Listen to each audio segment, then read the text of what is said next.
Welcome to the Deep Dive.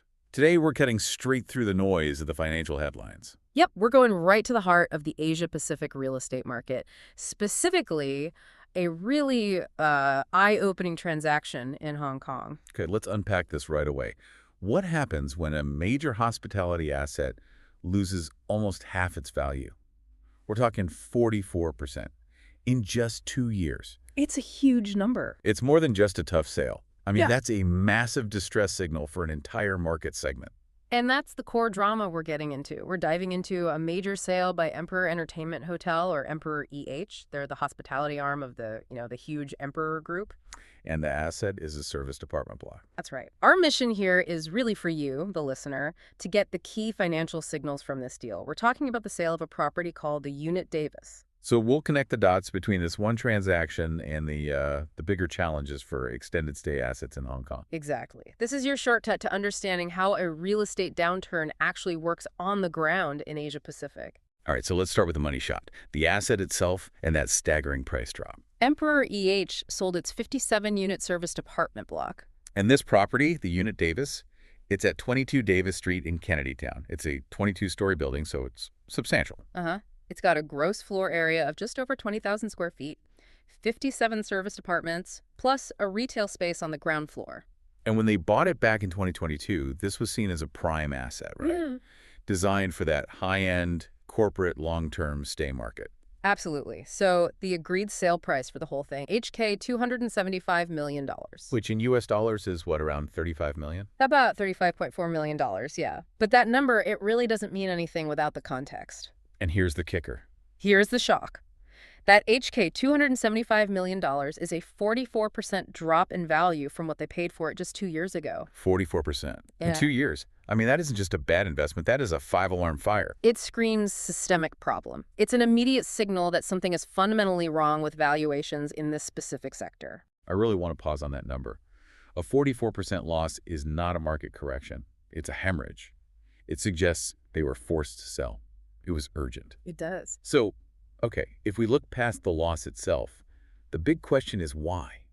Why would they accept such a brutal valuation? Well, according to the company, it wasn't about the price, it was about flexibility. The classic strategic move. Exactly. Their official line is that the sale is designed to enhance financial flexibility and boost working capital. Citing prevailing market conditions. You got it. They're basically saying that holding on to this asset was more damaging than just taking the massive loss right now. That makes sense on the surface. Yeah. But when you dig into the actual mechanics of the deal, it gets, well, a lot messier. Gets much more revealing, yeah. It's not just about the sale price. The actual cash they received was a bit less, right? That's right. The cash consideration that actually landed on their books was HK $267.7 million. Now, this is where it gets really interesting for me, because the cash is only one part of it.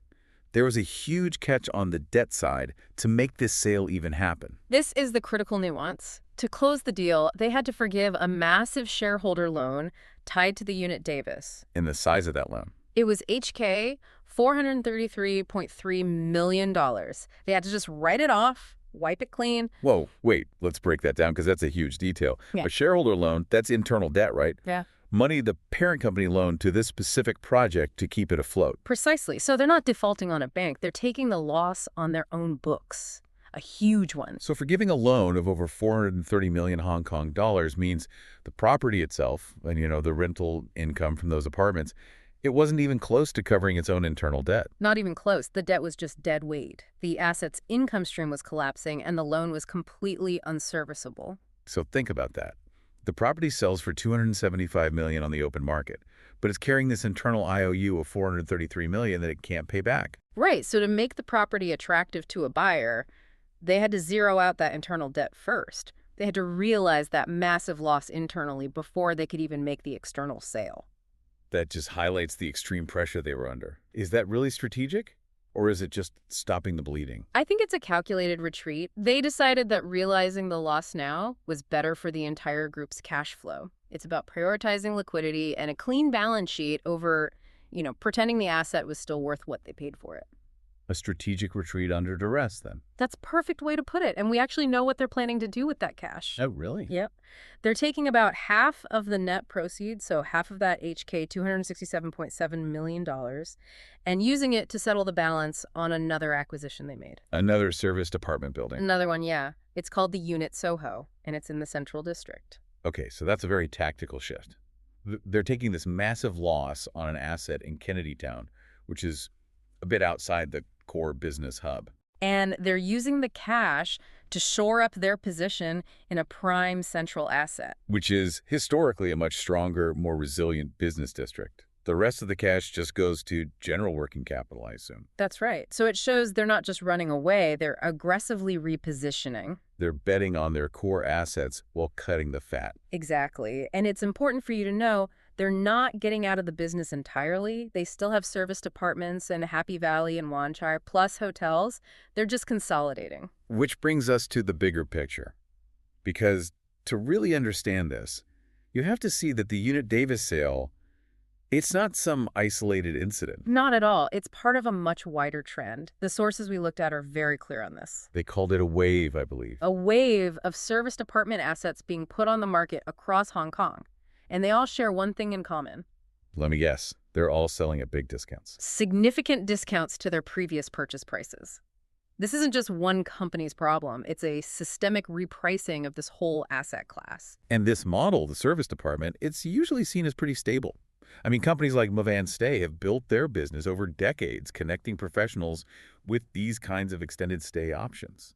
Right, because it's supposed to cater to that steady corporate demand, not volatile tourism. So why are these specific corporate-focused assets facing such a violent correction in Hong Kong right now? If you connect the dots, it's really about huge shifts in how global business operates, especially in relation to Hong Kong. You mean things like remote work and reduced business travel? Exactly. The core demand for these properties, the high-budget, long-term corporate rentals for expats, that demand has been hit hard. The steady flow of professionals who need a place for months, not just days, has slowed to a trickle. Or their budgets have been slashed. These apartments are tailored for entrepreneurs and corporate teams needing a base to live and work. When that kind of corporate relocation shrinks, these assets lose their primary reason for being. And their valuations just fall off a cliff. Which leads directly to these forced sales at deep discounts. And we can see this isn't just a Kennedytown story. The problem is citywide. Oh, yeah. We have several other clear examples. There was the marketing of the Chai Residences properties. And that was in two different spots, right? Wanchai and Jordan, both major hubs, showing the problem isn't isolated to one district. And we also saw some big institutional players trying to get out. That's right. Schroders, a huge global investment manager, they were selling the Nate in Tsim Sha Tsui, also reportedly at a reduced price. And there was another one.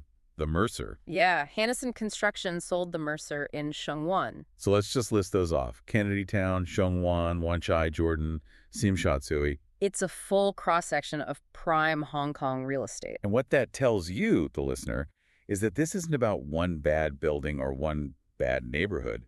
This is a systemic issue hitting major operators across the board. Right. The corporate money just isn't showing up like they projected it would post-pandemic. The takeaway is pretty stark. Major operators are actively trying to sell. It looks like a wider retreat from the sector because the numbers just don't work anymore. Which is crucial information if you're tracking investment in the Asia-Pacific hospitality space.